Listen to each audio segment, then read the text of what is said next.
Praise the Lord. இயேசுவின் ரத்தம் ஜெயம். தினமும் இயேசு நிகழ்ச்சிக்கு உங்களை கர்த்தராகிய இயேசு கிறிஸ்துவின் நாமத்தில் வரவேற்கிறேன். செய்தியின் தலைப்பு: செழிப்பிற்கு வழி ஸ்தோத்திர பலி.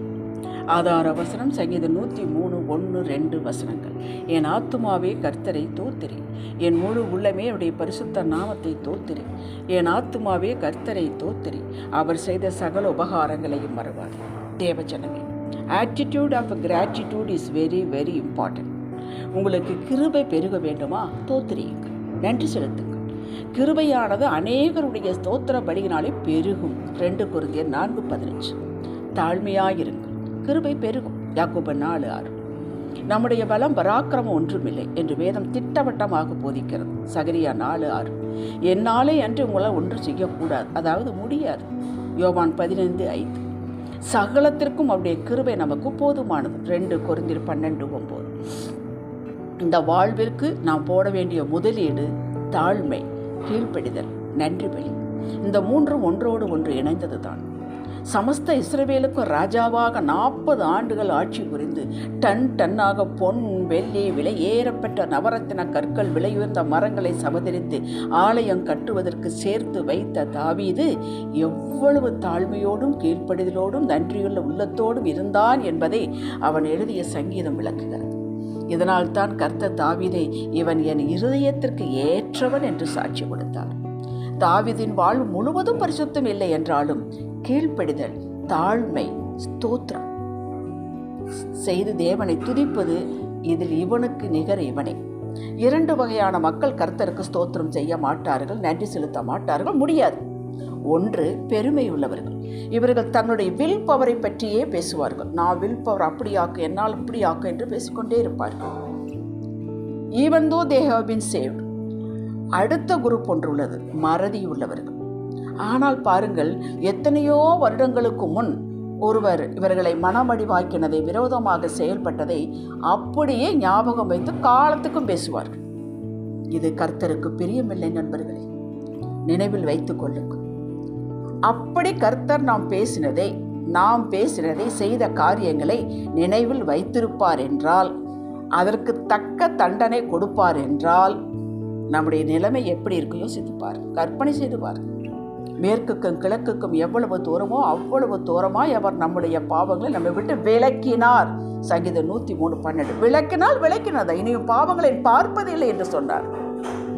அது மட்டுமாங்க, அவர் நம்முடைய பாவங்களுக்கு தக்கதாக நமக்கு செய்யாமலும் நம்முடைய அக்கிரமங்களுக்கு தக்கதாக நமக்கு சரிக்கட்டாமலும் இருக்கிறார். சங்கீதம் 103:10. ரட்சிக்கப்பட்ட பின்னும் இப்படி செய்கிறார், என்றும் செய்வார். இதை நினைத்து ஸ்தோத்திரிக்கலாமே. ஜீவனோடு வைத்திருக்கிறாரே.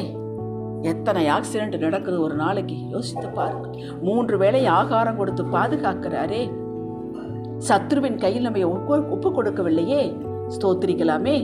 கூப்பிடும் போதெல்லாம் நம் சத்தத்தை கேட்கிறாரே. நம்முடைய போக்கையும் வரத்தையும் பாதுகாக்கிறாரே, ஸ்தோத்திரிக்கலாமே.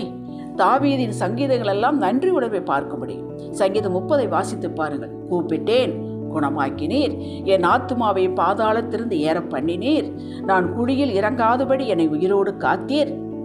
சவுலிடமிருந்து எத்தனை முறை அவர் காத்திருப்பார். பெட்டியில் வச்சு அடக்கம் பண்ணியிருப்பார்கள். அழுகையை களிப்பாக மாற்றினீர், புலம்பலை களிப்பாக மாற பண்ணினீர் என்று பாடி ஸ்தோத்தரிக்கிறார். நாம் இதை காட்டிலும் செய்ய வேண்டும். சங்கீதம் 94 கால் சறுக்குகிறது என்று சொல்லும் போது, கர்த்தாவே உமது கிருபை என்னை தாங்குகிறது. என் உள்ளத்தில் விசாரங்கள் பெருகையில் உம்முடைய ஆறுதல்களின் ஆத்துமாவை தேற்றுகிறது. கர்த்தர் எனக்கு துணையாயிராவிட்டால் என் ஆத்துமா சீக்கிரத்தில் மௌனத்தில் வாசம் பண்ணியிருக்கும். இது உண்மைதானே என்று சொல்லி ஸ்தோத்தரிக்கிறான் தாவீது. அவர்களுக்கு தாங்க தெரியும் கர்த்தர் செய்த நன்மைகள். காய்ச்ச மரத்திற்கு தெரியும், தின்ன வௌவாலுக்கு தெரியும். நம் ஆத்துமா பயமின்றி திகிலின்றி வளத்தோடு பெலத்தோடு இருக்க வேண்டுமானால் இதுவரை செய்த நன்மைகளை சொல்லி ஸ்தோத்தரியுங்கள். நோய் வெகு நாளா வாட்டுகிறதா? யாரு மேலாவது கசப்பு, வெறுப்பு, குரோதம் இருந்தால் உடனே மன்னித்து விட்டு கர்த்தருக்கு நன்றி செலுத்துங்கள். மன்னிக்கவும், மறக்கவும், நேசிக்கவும், ஆவியில் எளிமையோடு இருப்பது நம் குணமல்ல, இது கர்த்தர் கொடுக்கும் கிருபை. ஸ்தோத்திரம் செய்வதற்கு என்றே ஒரு நேரம் ஒதுக்கி மனதார செலுத்துங்கள். தற்போதைய நிலை எவ்வளவு கடினமானதாக இருந்தாலும் பரவாயில்லை. ஸ்தோத்திர புத்தகத்தை வைத்துக்கொண்டு செலுத்தாதீர்கள். 1000 ஸ்தோத்திர பலி, 500 ஸ்தோத்திர பலி என்று. இது தவறு அல்ல. ஆரம்பத்தில் இது சரி. பின் வாய் மட்டும் சொல்லிக் கொண்டிருக்கும், மனமோ வேற எங்கேயோ என்கேஜாகி இருக்கும். இது சரியல்ல. முழு உள்ளத்தோடும் முழு பலத்தோடும் முழு ஆத்மாவோடும் தான் செலுத்த சொல்லுகிறார். அப்பா, நீங்கள் எனக்கு நல்லவங்களாக இருந்தீங்க. அப்பா, நீ உன்னுடைய நேசத்திற்கு சந்தோஷம், ஸ்தோத்திரம் என்று மனதார சொல்லுங்க. வெகு சீக்கிரத்தில் உங்களது பலவீனம், பற்றாக்குறை, தாழ்வு எல்லாம் மறையும். உற்சாகம், சுகம், செழிப்பு உண்டாகும். இஸ்ரவேல் மக்கள் வனாந்தரத்தில் அழிந்ததற்கு காரணம் என்ன? அவிசுவாசம், முரட்டாட்டம், நன்றி உணர்வு இல்லை, நன்றியே செலுத்தவில்லை. நீங்கள் என்னவெல்லாம் செய்தாலும் உங்கள் பிள்ளை மகிழ்வோடு இல்லாமல் முகத்தை தூக்கி வைத்துக்கொண்டு என்று இருந்தால் உங்களுக்கு எப்படி இருக்கும்? ஆமாம், இவனுக்கு எத்தனை செய்தாலும் இப்படித்தான் இருக்குமா? இருக்காது. அதே சமயத்தில் இன்னொரு பிள்ளை எதற்கெடுத்தாலும் குஷியாக வந்து தேங்க்ஸ் அப்பா, தேங்க்ஸ் அம்மா என்று ஆனந்தமாக இருக்கும் பிள்ளைக்கு இன்னும் செய்யலாம் என்று தோன்றுகிறது அல்லவா? இந்த உணர்வு எங்கே இருந்து வந்தது? மேலே இருந்து வந்தது. நம் பரம தகப்பனும் அப்படித்தான். சகலத்திற்கு நன்றி செலுத்துங்க. ஆசீர்வாத கதவுகளை நீங்கள் திறந்து கொண்டே இருக்கிறீர்கள். ஒவ்வொரு முறை ஸ்தோத்திர பலி செலுத்தும் பொழுது தடைகள் விலகுகிறது, ஆசீர்வாத கதவுகள் திறக்கப்படுகிறது. இது சத்தியம். பொக்கிஷம் தடையின்றி உங்களிடம் வந்து சேரும். ஸ்தோத்திர பலியிடுகிறவன் என்னை மகிமைப்படுத்துகிறான், அவனுக்கு தேவனுடைய ரட்சிப்பை எல்லா ஆசீர்வாதம் வெளிப்படுத்துவேன் என்று சொல்லுகிறார். சங்கீதம் 50:23. அதை வைத்துத்தான் சொல்லுகிறேன். இது என்னுடைய வார்த்தை இல்லை, கர்த்தரின் வார்த்தை.